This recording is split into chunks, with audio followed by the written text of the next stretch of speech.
Good morning, ladies and gentlemen, and welcome to the Scott Stedman podcast. We're so excited to have another fun episode here today, and our topic today is actually an interesting topic. There's an article I read about a couple weeks back, which talked about kind of how you may have some like of your consistent church members that would come to church before the pandemic, and now after the pandemic, we're either not seeing those same people coming back to church who were very consistent in prior to the pandemic, but then also maybe you may see some who their church attendance, which was very consistent before the pandemic, has been sporadic. So Micah and I are going to kind of weigh in on that discussion and talk about it.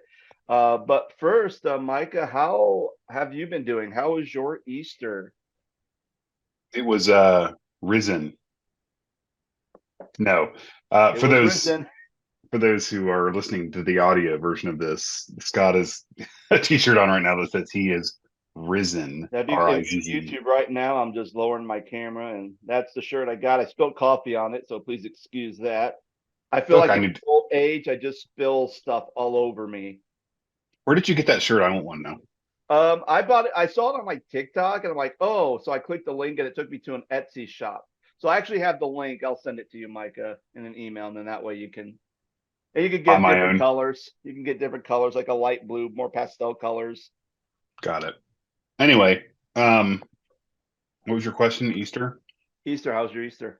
That's good, man. We shared a couple weeks ago on this show that I had struggled with anxiety and had some really bad mental health issues over the last 6 to 8 months, and we haven't been able to go to church physically a lot over that period of time. We've went a couple of times, but not much. And so yesterday we were actually able to go, and I was okay, and it seemed to be fine. And it was a really good service. And there's a church about, I don't know, 3 blocks away from us, First Baptist Church here in Trenton, and would love to have Pastor Tim on this show at some point. Hmm. He's just a wonderful communicator, loving human. But anyway, um, spoke a really good word, and um, his message was called "Had It Not Been," and it was basically just illustrating, had it not been for the grace of God through my life, where would I be today, right? And so, like, Hmm. like, what has Jesus saved you from? And it was just a really good word. So, um, it was cool to go to church and not be on staff, and just especially on Holy Week. Yeah. How was yours? Yeah, so Easter was good. We have a contemporary and traditional service, and both services were pretty packed. Um, for the contemporary service, because our lead worship person was out, my buddy Dalton was leading worship with his acoustic, and then our Did you play bass player. drums again? No, we have a drummer, and I'm thank God he's great. But our bass player was out, so then I filled in on bass. Hmm. And it was great. We had a great service. It was kind of one of those services because the fifth Sunday, usually the fourth and fifth Sunday, I'm the person who does like our children's moment time before the kids go off to their children's church. And so it was just a lot because I had to, since I wasn't going to be up in Sunday school, I had to make sure we had enough crafts for everybody, get the rooms all taken care of. Um, get my teams. And then, of course, we had a family Monday, Thursday service that we did that I led, helped participate in the Good Friday service. And then we had two Easter Sunday services, and then taught confirmation class that Sunday in between services. So it was like the Olympics of it was the Olympics of Easter's for me. Um, but yeah, it was good. It was all good, and I got to bust up my pink suit and wear that, so that was good. Yeah, I can't complain. It was it was a good Sunday, and then afterwards it was nice. I got to sit and relax, and my father-in-law was in town, so got to hang out with him, and it was a nice day. So I got to take the kids to the park and got to play and everything else. So not a bad Sunday. Um, yeah. So before we dive into our topic, stories gone wild, and Micah, you have told me that you have one that is to die for. You're playing me up, my friend. So yesterday, speaking of Easter, um, we were at church and Pastor Tim was preaching his message, and he like was kind of in the crux of the message, like in the middle of it, and was really kind of building towards the end. And he was talking about um how Jesus kind of appeared through the walls, like he just walked through the wall, after he had risen from the dead.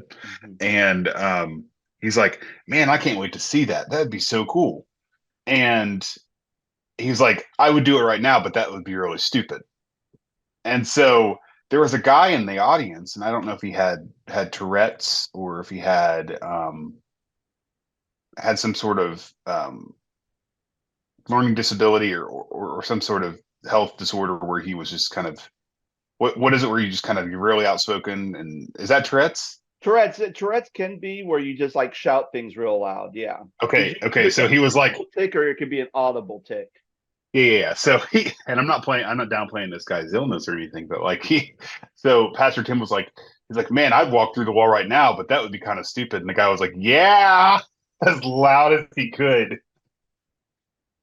And everybody in the congregation just lost it because it's the pivotal point of the message. And he was like, thank you for acknowledging my voice. He just kept on going, Yeah. but it was Well, perfect, right? Because oh, yeah. he's like, I'd walk into the wall, but that'd be kind of stupid. The guy was like, yeah, given the Yeah. fact that we're in the flesh, You thought right? LA Knight was in the audience. That's Yeah. the well, that's where my mind went. I don't know if anybody else thought that because I'm one of the Yeah. few wrestling fans I know. Yeah. Well, and those moments as a pastor are just so good. I remember when I preached down in when I was preaching in Cortland, which is like in the Youngstown area. I was preaching, I was kind of at like, the climax of my sermon, and I was just like, are we going to live good lives for God? Or I said something like kind of like one of those big moments. And there's this little kid in the audience that goes, yes, I about lost it. And I just lost it. They're like, wow, that was awesome. And I just lost it. I'm like, that was good. Like the enthusiasm of children.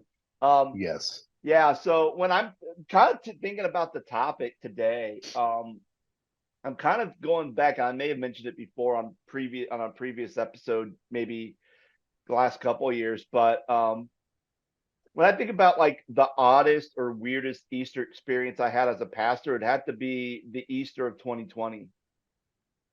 That had to be probably one of the most unique and oddest Easters I've been a part of, because I'm literally was preaching a sermon to an empty sanctuary, except for like one of my elders who was like running the live stream. Like that was it. And I had to like, you know, my mindset was, I'm gonna preach like this place is packed, and I'm just gonna kind of ignore the fact that it's empty. I think even we had the lights on, but I think we turned down the lights in the sanctuary down, so it was like a little bit dark, so it didn't throw me off. And then all it was just me looking at my notes and staring at the light on the camera, and that was really all I had to do to kind of get through that sermon. And I think what was kind of the odd part of what makes that now odd so many years later is I had to go back and look at the YouTube comments or look at the Facebook comments to see my congregation say, great message, great service, good job, Pastor. And it's like, oh, I don't get to physically shake someone's hand or see their smile or everything else. So, that was weird.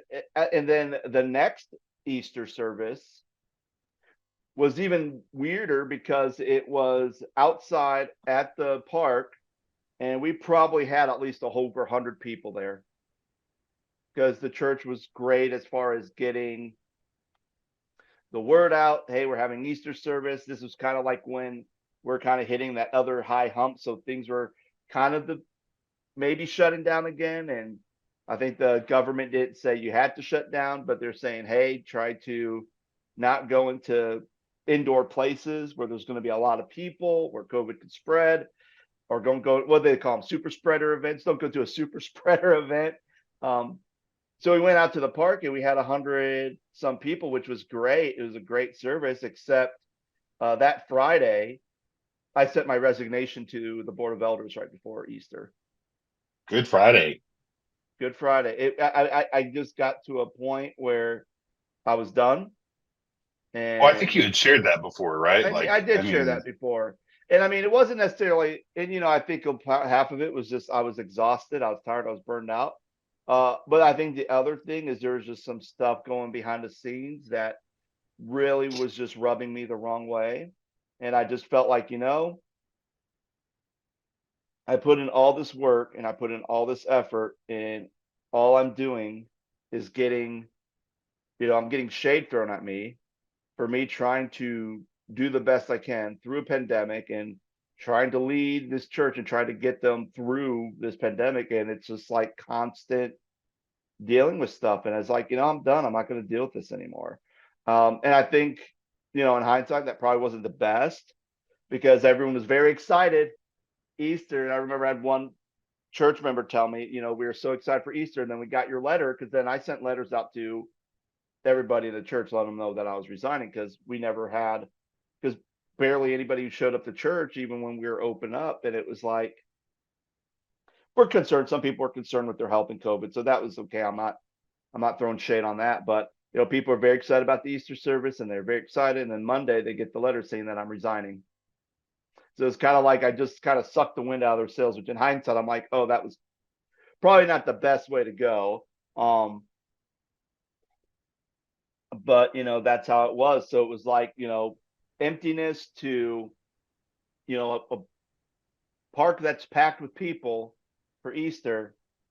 And yeah, it was just like that whole 2021, 2020, 2021 was just an odd, with Easter has just always been strange and odd for me. So yeah, so that's my story's gone wild, just kind of as it relates to Easter. Except for me spitting my coffee all over the room when I was teaching confirmation yesterday, because my co-teacher made me laugh. I just didn't take a spit on my coffee. But that's another story for another time. But so today, again, like I said earlier at the top of the episode, we are going to be talking about why people haven't been coming back after the pandemic. It is 2024. So I guess we could say we're 3 years removed, because we're still dealing with stuff in 2021. But yeah, 3 years removed. And, like I said, both services were packed for Easter. You had a packed service for Easter, but it kind of almost seems like, at least the article that I read, kind of the point is like, you have people who are starting to come back to church, but what the author of this article, what he was saying is, there's a part where there's certain people, the people that you could count on, the people who are there every single Sunday, the people who were very committed, and you find out that A, they're not there every single Sunday now like they used to be prior to the pandemic, or B, you haven't even seen them at all. You don't know what happened to them. You're just like, where is this person? So that was kind of the opening of that article, and I thought that was an interesting topic to talk about. The pandemic, and even though we're so removed from the pandemic, we're still not seeing a significant amount of growth of people coming back to church. And I know Easter and some of those big like Holy Week holidays, that's when you start to see like an influx of people, but just your regular church service, you don't really see much. So Micah, what are kind of your thoughts on that? Like I have you, I mean, again, even with yourself, with you dealing with, with your mental health stuff, haven't been at church barely at all. Maybe you're watching stuff online, but you really haven't been, participating. So what are your thoughts on kind of this phenomenon, I guess, if you want to call it a phenomenon? Phenomenon. Yeah. Um, Or phenomena. Do, do, do, do, do. No, I was, a couple of days ago, actually, I was scrolling through TikTok and there was like a news clip from 4 years ago, and it was talking about how the country 4 years ago on that day shut down, right? And the world shut down. And I just remember like, I mean, we all lived through that. And there's not one person on this planet that didn't experience in one way, shape, or form the pandemic of COVID-19. Mhm. And I just remember like a couple of things, right? Um, I'm getting to the point of your question, but like reflecting on um kind of what happened then as opposed to now as we journeyed through that time period of 4 years. I remember being at work at Miami, and that was right around the same time that I was getting the news that my contract wasn't going to be renewed. So like my boss came in, and it was like March, and there had been some like rumblings of it, but like I was like, man, this ain't gonna happen. There ain't no way. Like there ain't no way we're gonna get sent home, right? And so I remember that the next day that my boss came in, and she was like, get your computer, go home. We don't know when we're coming back. And it was just so bizarre. And then on the other side of it, I was working in a church bivocationally, and remember I left Miami, went home, took my stuff, and just threw it in the room that I was going to set up as an office, um, the room I'm in right now. And I remember just having to like get back in the car and go to the church, and we had to film a bunch of videos, like because I was the video guy. And so like we filmed videos of the pastor announcing that we were gonna not have church for 2 weeks, and then we filmed a bunch of promo videos, and then decided that we were gonna do um, live stream only. And I remember that Sunday, man, like we went to click and go live, and the whole world was on the internet that Sunday trying to get online and trying to live stream, and Facebook was crashing and YouTube was crashing and all these host sites were crashing because they couldn't handle the bandwidth of folks that were streaming online, which was insane because you would think that uh, as many years as social media and live streaming have been a thing, that it would be able to handle such a thing. But it just proved that people were trying to do church online, and that was before we realized, hey, let's just pre-record stuff and upload it later, and then you could schedule it out and then not have to worry about doing it live and in real time. And that's what we ended up doing for the next like 2 years. But fast forward to 2024. um, I had made a conscious decision to step back from ministry in 2023, and we were, I don't want to say church shopping, but we were visiting different churches. I was filling in if needed. I was doing uh, you know consultations and things like that, going into churches and just offering advice. And we had finally found a church that I really liked attending, and which is the one that we went to yesterday. And then it kind of, this anxiety thing stopped me dead in my tracks, and I barely could go to work, barely could leave my house. And then by the grace of God, therapy, medication, I'm way better now than what I was. And so, yesterday being Easter, I was like, I really want to go to church. I really want to just, and there's been periods where I've tried to go to church and I just can't because of the anxiousness. Yeah. Now, to answer your question, in a post-COVID, post-pandemic world, 4 years later, and why I think folks are not coming to church, or folks are coming to church less often, or churches or folks are just not coming to church as much as they used to. I would say that like um just from my own experience, like the idea of the oversaturation of content out there, where you can get the gospel, or you can get church online, or you Hmm. can pick up your phone and have the Holy Bible app and it reads it to you. There's daily devotionals on there. There's motivational, inspirational words on TikTok of different speakers and pastors. There's YouTube. There's Facebook Live. there. And I'm not making excuses, but like there's just an oversaturation of video content out there that like, in my own experience, there's a priest who has a podcast that I follow, and it's like the Bible in a year. And so he does a devotion and a Bible study every single day. And so I listen to that every day. I try to.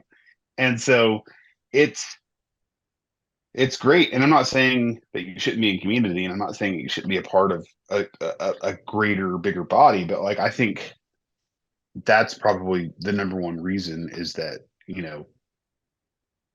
we couldn't go to church for a reason. So we brought church to you for another reason. I'm sorry. Uh, we couldn't go to church for a reason, but we were able to bring church to you in a brand new way and reinvent the way that we did church. And so people were like, all right, I'm just going to do that instead. What do you think? Yeah. So I ended up finding the article while you're talking. It actually comes from Christianity Today, and it was written by Hannah McKellen on September 26th of 2023.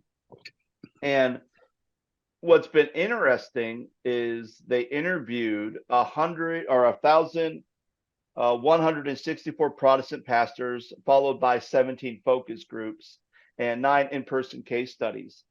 And kind of the reason why is very complicated because there doesn't seem to be a clear explanation from the survey. Some of the pastors that participated in this study, some of them have said that, well, people left because of disagreements over the church's health policies, churches who decided to stay open and not close their doors during the pandemic, and churches who decided to close their doors and do online and try to be sensitive of that factor. Whatever choice you made as a church leader, there are people who didn't like that choice, so they left. Other pastors say that it was because of other disagreements, mostly over politics. For some people, it was that they moved. They moved out of the area, mainly because either A, cost of living got so high that they had to move out of the area that they're living in because of the pandemic and because of inflation, or they moved because they got another job. They may have lost their job due to the pandemic, and then they got another job that caused them to move out of state. And just kind of even reading, the other part they noticed in the study was that rural churches were probably hit hardest, with a lot of them reporting a 64% decrease since 2020 in attendance, where kind of your I'm sorry. Yeah. Sorry, it was the suburbs or the big cities had a 64%, where your more country churches barely saw any changes at all. So that's pretty significant if you have lost 64% of your congregation. I know the church I'm working at now, one of the big issues when I got there was that the previous leadership, because the pastor who's there now at the church I'm working at, the lead, has only been there for a year, when barely a year before I got hired, was probably only there for like maybe 8 months. And kind of the story I was told is that the previous leadership, when the pandemic came, they said, okay, we're shutting everything down. The governor of Ohio says we're shutting everything down. We're shutting everything down. And then they proceeded not to do anything. No live stream, not even a phone call to congregations just to do wellness checks or check on people. And they lost about 60 families because of that. And actually, recently I was talking with someone from the church, and we're just kind of talking about stuff because we have consultants that have been coming in, and every 15 years the church always has consultants come in, whether they're thriving or they're not thriving. They always bring consultants in every 15 years just to see, okay, how has our community changed? How has the church changed? What can we do? What are our strengths? What are our weaknesses? What are our opportunities? So we go through this process, and I was just kind of talking with somebody, and they mentioned, and I kind of mentioned that, and just as someone who's new, still relatively new to this church, and one of them said, one of my brother used to attend here and they don't anymore. And he said one of the main reasons was simply that. It's like, I just felt like the leadership just didn't care. Didn't even care about me or even make the effort to just give me a phone call and just say, hey, how are you? You doing okay? How can I pray for you? Like nothing. Um, and I'm, and I feel like that was a shocking thing, especially when I watched there's a special Barna free, I don't know what you would call it, a special or something, where they're looking at data for the last couple years after everything shut down. So in May, I'm watching this, and they did this survey in March and April of 2020, and one of the key things, one of the shocking statistics was the question was is during the pandemic, has a church staff member, reached out and contacted you? And it was less than 20% said yes, my pastor had came and talked to me.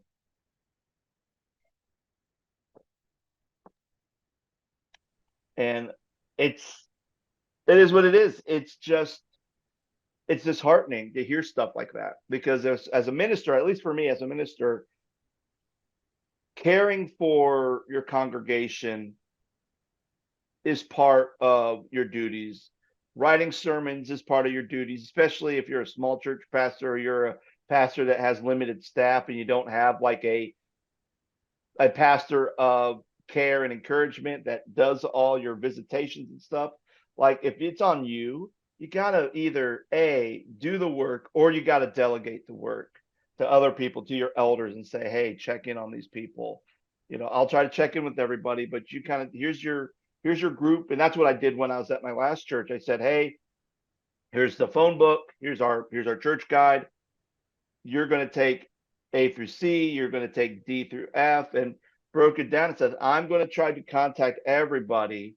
I'm just going to work my way down the list and try to talk to people and try to get down there. But it's your guys' responsibility to just make sure you're constantly checking up on them, because I'm not going to be able to check up with all the members of this church within a month and do all the responsibilities I have to do as a pastor. So I really need you guys to kind of be that constant contact, while I kind of be the supplement as I'm going down the list of all the people in our directory. And, we were able to do that. And I think from that,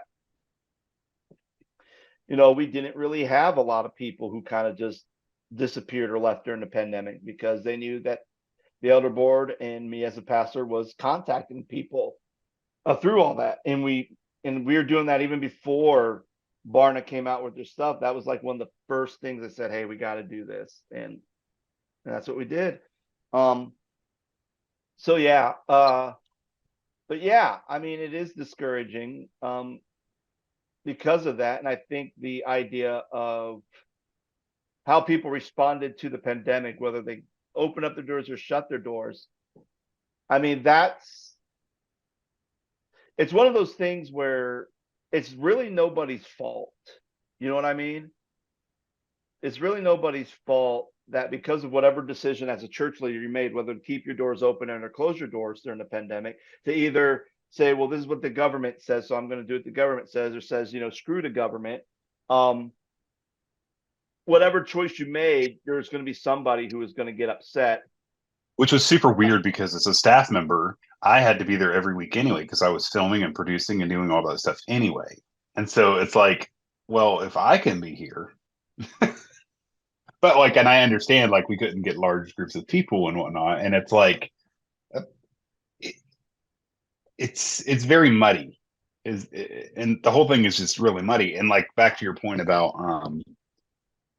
calling people, I don't know if I mentioned this on this podcast, but like, I have a friend who was a pastor out in Missouri, and he and his staff kind of did the same thing. They printed a spreadsheet out of everybody that had been to the church in the last 5 years. And, you take this many, you take this many, and you take this many, and we're just going to call people, love on them, and check on them and see how they're doing.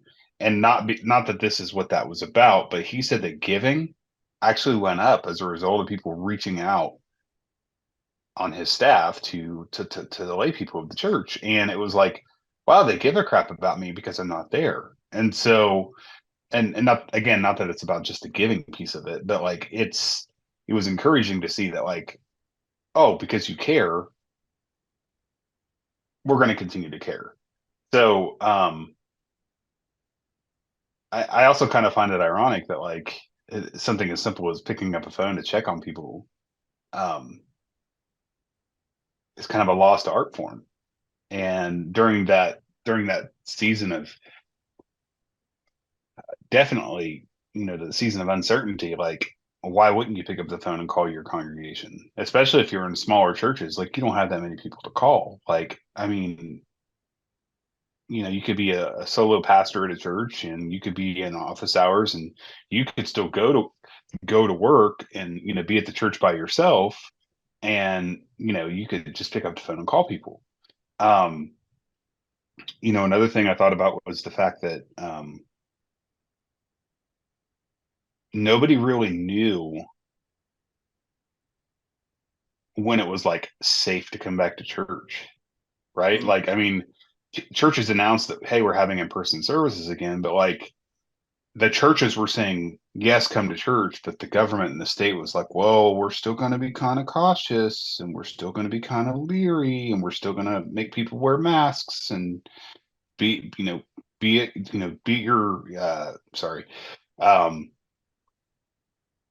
come at your own risk, kind of thing. And it was kind of like a scare tactic. And I think that flies in the first part of it, when none of us knew what the heck was going on. But then, as time marched on, like, if you wanted to wear a mask, great. If you wanted to get vaccinated and get all your boosters, great. Like, people were still getting COVID, but people didn't know whether to come back to church or not, or to go to Yeah. work or not. And like, it's one of those things where people were just kind of scared to death, and they didn't know what to believe. And so it's no wonder folks didn't come back to church or know if they should come back to church. Hmm. I mean, would you agree with that? Yeah, I would agree with that. And even just kind of looking at other, just some quotes from this article, um, one person wrote, especially with the COVID thing, like, I'm still shocked that the body of Christ was not more compassionate about ensuring COVID did not spread. Um, and then the article says she doesn't know when or if she'll ever go back to church. Mm. But then you had another person say, the fact that it's just a fact of the matter that the whole pandemic was highly politicized. That rubbed people the wrong way. Um, Well, you throw an election in there too, like, oh all on top of it. Like, yeah, absolutely. This one person wrote, one person said some folks took a step back, and this is kind of goes back to the people who are very consistent with coming to church and were consistent in doing stuff. Some folks took a step back and said, I realized I was giving so much that I was burning out, and I actually enjoyed having a little bit more time on my hands. Um, yeah, I understand that. I even experienced that too when I left the church I was pastoring at. It was nice. Hey, I don't have to go to church on a Sunday. I think the very first Sunday I did that after I left the church, very first Sunday, it was like opening day at King's Dominion, and me, my wife, and my kids went to an amusement park, and it felt weird. I mean, well, it felt weird. It's like, oh, it's a Sunday morning. I'm not in church, so there was kind of a weird thing happening. But at the same time, like, I was just enjoying time with my family. It's like, when's the last time that I took a Sunday where I could really just enjoy time with my family? Like, really, I think ever since Laura and I got married, and especially when I started ministry, there was barely any Sundays except for when I was on vacation. But outside of vacation, there was like no Sundays where I just was able to just take time and hang out with my family, just like legitimately. So that I felt was odd too. And then this one was, and this one, right here it said, and this is from a pastor in San Jose, California, wrote, we lost every young family in the church except mine. And it said the pandemic restrictions and the high cost of living made California unattractive for some young families. And though these families weren't unhappy with their church, the pastor feels like he paid a price. It was a kick in the gut all the time, connecting to them, integrating them into the church, and they all moved back to Boise. We had a lot of people move. So even just the idea of how this government, your state government, how they handled the COVID restrictions, and also the cost of living kind of made, a lot of young families going, well, you know what? Especially if they are in the healthcare field, or if they're like a IT person, or if they can like work remotely, it's like, you know what? Let's just go ahead and move somewhere else. I could still do my work, even though don't live in the same state as my job. I can go do my same work somewhere else remotely and not have to pay It'd be the high cheaper. cost. It'll be cheaper, not have to pay the high cost of living, which is funny because one of my friends who lives in King George, Virginia, is selling her house.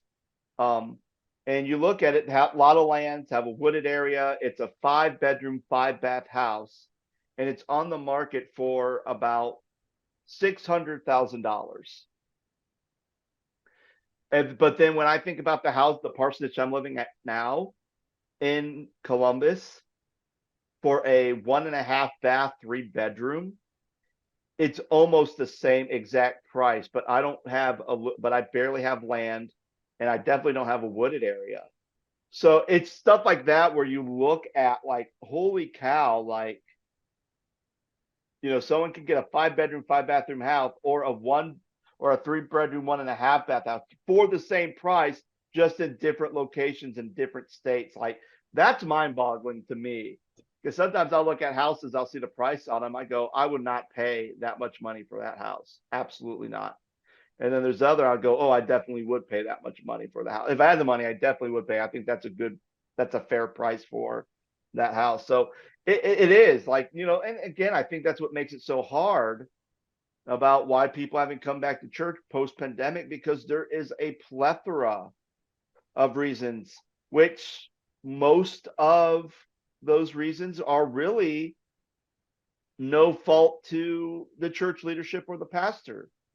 If you're someone who really connected with people and you did everything right and you did your best, people still left, because whether you were doing what you were told for the pandemic, where you were not doing what you were told for the pandemic, whether you were reaching out to people and you really were caring for people during that time, or you just kind of ignored them, like, you, whatever you did, there's still people who left your church. And I think that's kind of maybe the most frustrating part of this whole conversation, is that nobody did anything wrong. You know what I mean?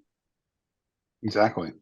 I mean, there may be a few who did some wrong things, but I think if you were a pastor who really cared and was really trying to do the right thing, I mean, you kind of paid the price, and you're kind of going, well, was there something I said? Was there something I did? Was there something I could have done better? And the reality is no, like, there isn't. Like, you kind of did the best you can. So yeah. I think I was going to ask, like, where do you see the church now, 4 years later? Hmm. Is it kind of the same? Do you see that see it growing again? Do you see it being more of a hybrid option? Do you see it more, um, I don't know. Like, I'm wondering, where do we go from here, I guess is what I'm asking. Yeah. So I think that's a great question. And my hunch is this. I mean, here's the thing, like, what I have noticed for the last year I've been at church, I've seen some significant growth, and maybe not numerical growth, but I have been seeing significant growth where people are starting to get excited about being part of a spiritual community, being excited about being part of the church, um, and everything else. And because of that, I think we are going to start seeing kind of some church growth. And plus, I mean, the other thing we didn't talk about is we also have to think about jobs, right? Like, being in a big city, or at least especially living in the Columbus area, there's a lot of people, especially parents in my neighborhood, who work in the healthcare field. They're nurses, they're doctors, And, during COVID, not only did you have a turnaround of probably people leaving the medical field because they're getting burnt out, but you had people who were just working longer days because people were understaffed. So people worked longer to kind of help make up everything. And I think with that aspect alone, now that things are progressively getting more, and we're not having as much of a shortage as a workforce shortage as we've had in the past couple of years. I think now people's schedules are kind of getting back into a balance where it's like, hey, I can actually say, hey, I can't work on Sundays because I want to go to church. And they can say, that's fine. Where I think a couple of years ago, it's like, I'm sorry, I know you want to go to church, but we really need you because we are short staffed and we need you to be here to help out. And some people are like, okay, well, that's what I'm going to have to do then. So I think we are seeing a shift. Now I think the other thing is because again, we are in an election year again, and it looks like again, this is going to be a very tense, probably explosive election like it was 4 years ago.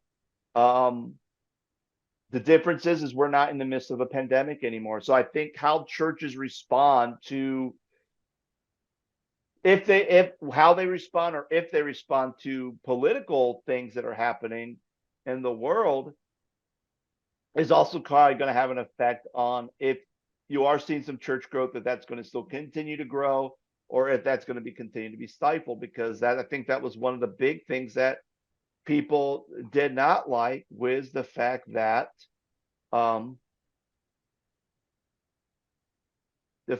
people did not like how political some of the churches got. Even pastors who weren't very vocally politically were becoming very vocal politically during that season and 4 years ago. So I think that kind of is another factor that's going to have to play in too. It's just fascinating. I mean, it really is. Yeah. I think that the church we went to yesterday, and we went to a couple of times, and I think we're going to land there for a while. I met with Pastor Tim last week, and he was telling me that, it's kind of ironic, but like we prayed for families, and he said the week before Easter, I think it was Palm Sunday, he said that they had 5 new families, and they had like 25 to 30 new people come on one Sunday. And they said like we've just started growing again, which has been, he's like, our attendance has been pretty consistent, but he said that we've actually just started growing as a church. And I think part of that is, to do with like just being obedient to God's word, and obedient to praying, and obedient to seeking people.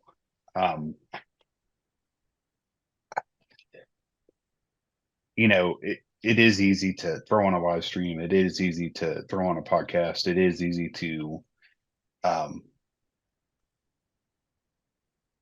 work around your schedule, so to speak. But the strange thing for me is that, like, okay, the world, quote unquote, went back to normal, and they're going to their kids' soccer games, baseball games, football games. They're going to birthday parties, and they're going to dinner with friends, and they're going back to work in the office. But like when it came to church, why aren't folks going back? Yeah. And so but like, to your point, folks moved. Yeah. Folks changed jobs. The cost of living, inflation, all those things play a factor in people's livelihoods. And so, like, if you're a small town church in rural, Northeast Ohio, for example, and you get a job to move to Tennessee, where the economy's better, you're going to make more money, the cost of living is less, and you don't have to drive 45 minutes to an hour to Cleveland or whatever to work.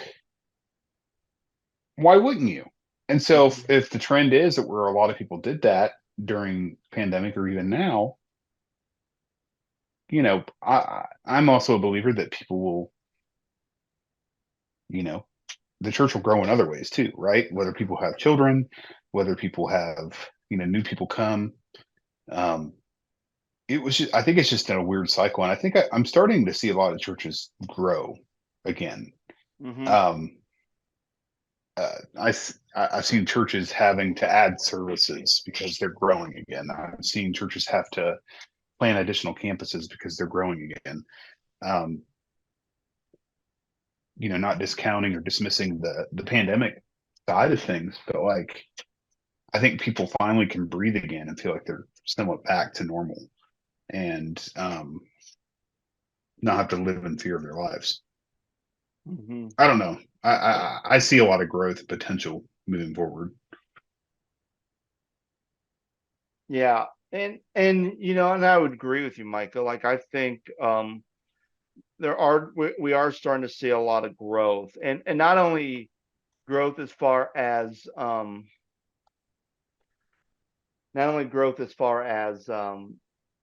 more people coming to church, but I think just growth in the type of activities churches are doing, from services, what they're doing as far as doing community service or how they're helping people within their communities, but even just, and changing the way that they do church, and that's okay. Forcing their hand a little bit. Exactly. And even just kind of these opportunities where I think, hey,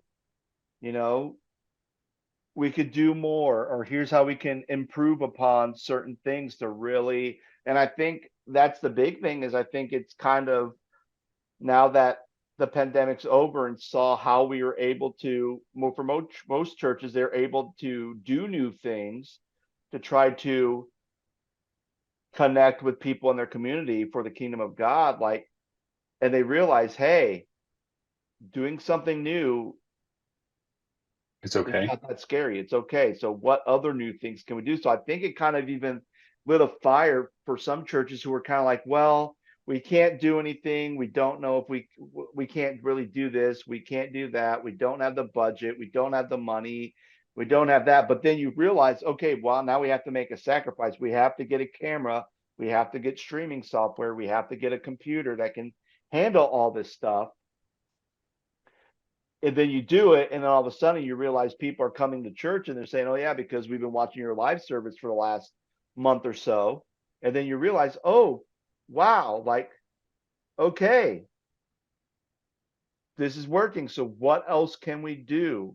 We're just streaming on YouTube.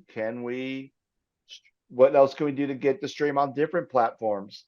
What can we do to do some of this extra stuff? So I think it's gotten people a little more open to trying new ideas when they may have been resistant before the pandemic.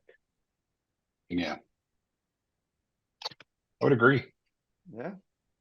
All right. And friends, what do you guys think? I know this has been a interesting topic, but we want to know, like, what has been your experience? If you're a church leader, what have you been seeing since the pandemic? Have you seen kind of the drop, and you're starting to see that increase or that slow climb again of people starting to come back to church? Are you someone who notices that your regulars who always came, who always did things, are just kind of non-existent? Whether you've never seen them, they never came back, they're gone, or maybe they have come back, but they're just not as involved as they used to be. Like, we would like to know what your thoughts are, what you're experiencing. If you were just a regular church goer and you stopped going to church because of maybe some of the reasons we talked about, like, maybe you could say, yeah, that's me. That's exactly me. I left because the church decided to close their doors. The church decided to stay open during the pandemic, and I didn't like that. Like, we want to hear from you too. So again, feel free to leave us a comment both on our YouTube channel, or you can email us at our website, thescottstedman.com. Again, if you like this episode, feel free to give us a rating or share it with a friend, and we'll be back on with another episode. Take care. Thank you for listening to the Scott Stedman Podcast. The Scott Stedman Podcast is made possible by support from our listeners. We thank listeners like Patty and Scott, whose support goes to this podcast's continual growth and maintenance. If you want to support this podcast, you can do so in a number of ways. First, feel free to give us a 5-star rating if you enjoyed this episode and share it with your friends. If you'd like to financially support the Scott Stedman Podcast, you can go to the website ko-fi.com/the Scott Stedman Podcast. That website again is ko-fi.com/the Scott Stedman Podcast. Thank you so much for listening.